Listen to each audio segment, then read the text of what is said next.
Welcome to the Deep Dive, where we equip you with insights that truly make you well-informed.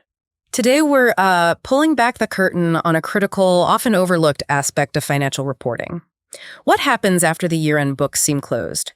We're embarking on a deep dive into subsequent events. Think of it as the financial detective work that ensures a company's story remains accurate, even as new clues emerge.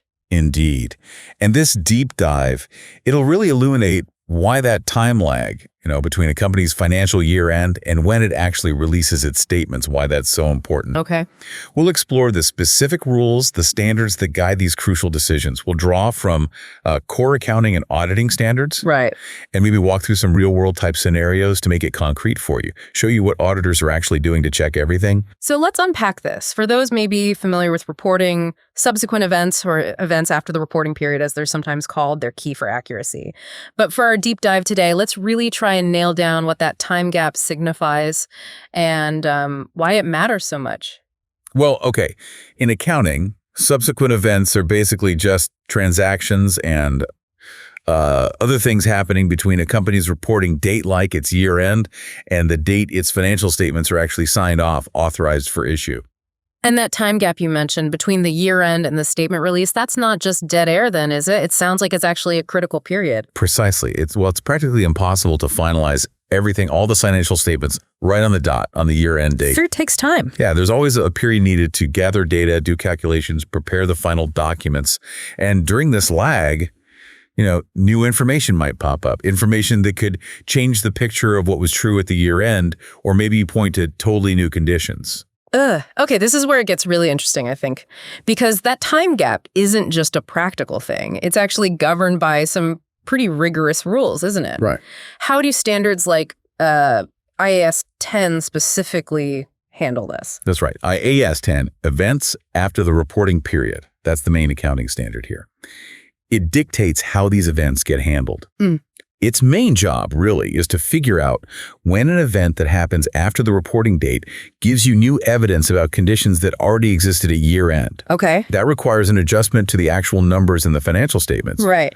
Versus when it points to conditions that arose completely after the year end that would likely just need disclosure in the notes. So it's not just what happened, but when the underlying situation started, that dictates whether you change the main financial statements. That's the crucial lens auditors use then.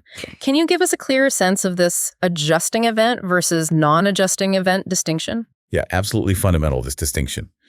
An adjusting event provides further evidence of conditions that existed at the end of the reporting period. Think of it maybe like a medical diagnosis, like I said. You might find out today you have a condition, but it was actually there for months, affecting things all along. Mm-hmm. A classic example is something indicating the going concern idea. Whether the company can keep operating isn't appropriate anymore based on conditions that were already present at the reporting date. Gotcha. And a non-adjusting event would be? That's something indicating a condition that arose after the reporting period ended. So the condition didn't exist at year end. It's a completely new development, like, say, a major fire destroys an uninsured factory after the balance sheet date. That's new. Right, clearly after. Differentiating these two is, it's absolutely critical for getting the financial reporting right. Okay, let's put on our detective hats then and look at this case study. Gabriella Enterprises Co. They thought their books were done and dusted for the year ended September 30, 2010. But then, like you said, clues started emerging before their expected approval date, November 29th. Right. Let's take the first scenario. October 14th, 2010, a material fraud is discovered. Turns out a payables ledger assistant was diverting funds, sending them to fictitious accounts, and had been doing it for the past 6 months. Oof, 6 months. Which means it was happening before the September 30 year end. Okay, this fraud scenario. It feels tricky because the discovery is after year end, but the activity itself happened before and during.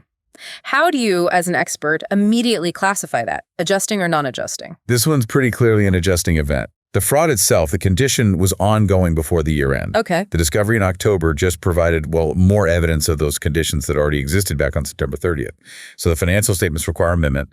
They need changing to correctly account for that fraud up to the year end date. So this fraud isn't just about, catching a bad employee. It's a stark reminder that even closed books might be flawed if the underlying situation wasn't right at year end. Okay, what about the second scenario? The legal proceedings. Right. Scenario 2. A customer started legal action against Gabriella, breach of contract. This was on September 20, 2010, so before the year end. Okay. At that point, the company's lawyers thought liability was unlikely, so they disclosed it, but only as a contingent liability, a maybe. A possibility, yeah. But then on October 29, 2010, still before the statements were approved, the court found Gabriella liable, and for a material amount. Okay, so it went from a maybe liability, the contingent kind, to a definite provision, something that needs to be booked. That feels like another adjusting event then, right? Absolutely. The legal action started before year end. That means the conditions for a potential liability existed at the reporting date. The court's decision later on, October 29th, just gave more evidence about the extent of that liability that was sort of brewing at year end. So under IAS 10 and IAS 37, which deals with provisions, the financial statements must be adjusted. They need to recognize a provision for this liability, not just keep it as a disclosure. That difference between contingent liability and provision is so important. Okay. Okay, third scenario. November 19th, 2010, a customer stops trading. Financial difficulties. They owed Gabriella $2,500.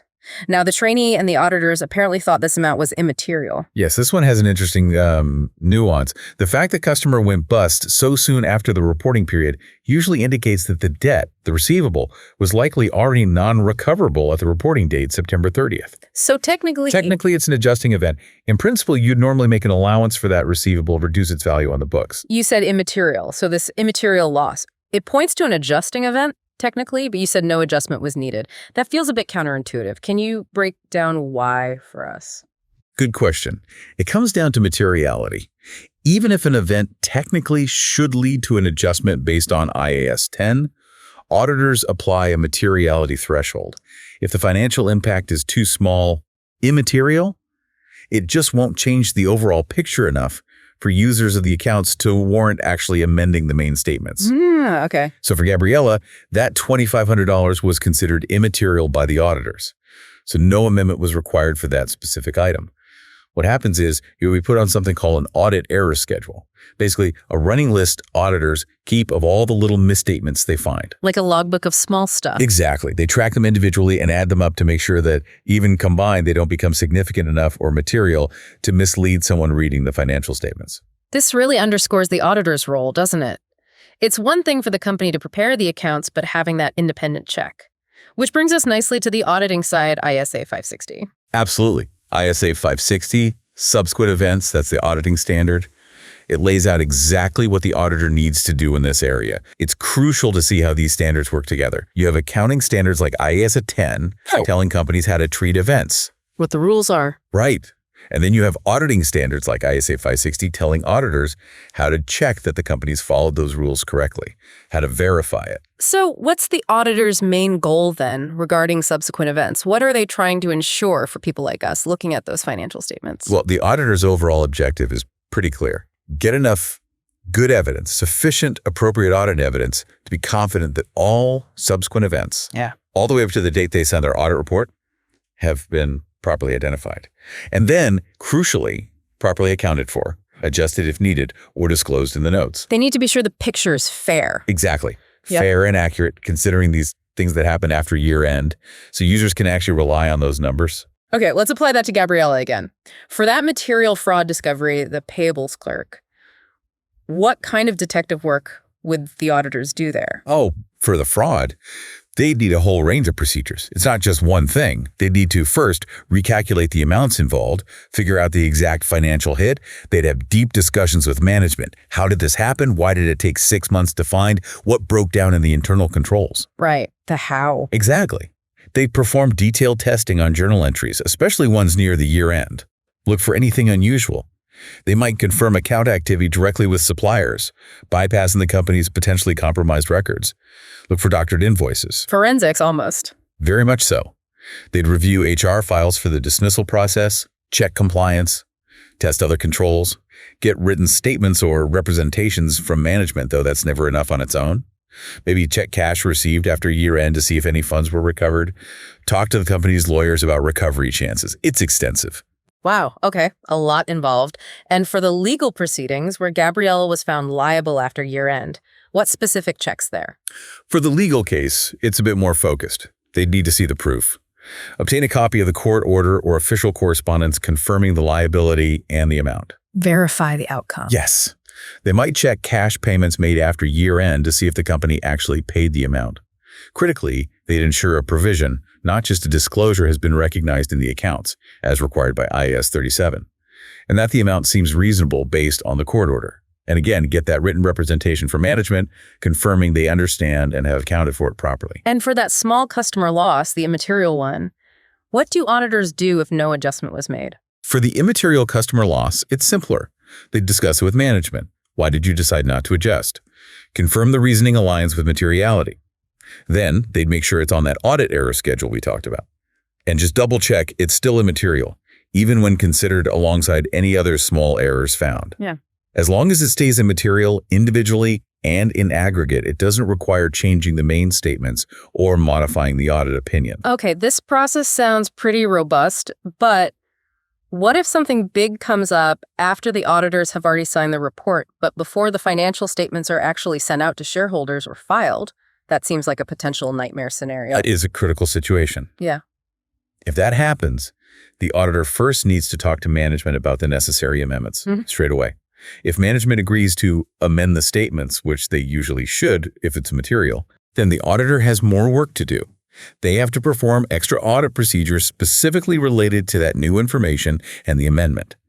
And crucially, they have to issue a new auditor's report. This new report gets attached to the amended financial statements. Importantly, the date on this new report can't be any earlier than the date the amended financial statements were approved by management. And the auditor has to extend all their subsequent event testing procedures right up to that new later date. Wow. Okay, so it reopens the process. But what if management just refuses to amend the statements even though this new material information has come to light? That's a serious breakdown. If management refuses to make necessary amendments, the auditor has a big problem. Their original report is now potentially misleading. They have to take steps to prevent people from relying on that original report. This could involve formally withdrawing the report, notifying regulatory bodies or others known to be relying on it. And they'd almost certainly have to seriously consider resigning from the audit engagement altogether. You can't sign off on statements, that are materially misstated. What's really fascinating here is how these seemingly quite technical details, the exact timing of an event, the specific wording in an accounting standard, how they directly impact the reliability, the trustworthiness of the financial information people rely on. It does raise a bigger question, doesn't it? In a world that's constantly changing, how does financial reporting manage that balance between being timely, getting information out quickly, and being accurate when new facts keep emerging right up to the last minute? It really does highlight how dynamic financial information is, yeah. It's not static. So what does this all mean for you, the well-informed learner listening in? I think it means when you look at a company's financial statements, you're not just seeing a snapshot of one single day, December 31st or whenever. You're seeing a picture that's been carefully constructed, potentially updated with important adjustments based on things that happened after that snapshot was initially taken. It really shows that dynamic nature and, crucially, the role auditors play as those final detectives, giving you confidence in those numbers. Absolutely. And remember, the evidence auditors gather isn't just one invoice or one conversation. It's a mosaic, really. Lots of pieces of information from different places, all building up that overall picture of assurance. It tells the true story of the financial year. Yeah. Our deep dive today definitely showed us that the story of a company's financial year doesn't always neatly end on the last day of the year. Sometimes, the most interesting, most impactful chapters get written well after that date. And knowing how to read those later chapters, understanding subsequent events, makes you a much more insightful observer of any business. Until next time, keep digging deeper into the knowledge that helps you connect the dots.